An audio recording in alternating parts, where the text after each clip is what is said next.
আসসালামু আলাইকুম, সবাই কেমন আছেন? আশা করি সবাই ভালো আছেন, আমরাও ভালো আছি। আজকে চলে আসলাম ধানমন্ডি ঘুরতে ঘুরতে এসে দেখি এখানে ঘুষির পাল্লা হচ্ছে।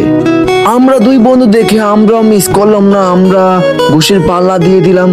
দেখি আমার বন্ধু ফার্স্টে আগে দিবে, তারপরে আমি দিব। আপনারা আমাদের সাথে থাকেন, দেখতে থাকেন আর বলতে থাকেন কিরকম হয়েছে কার ঘুষি।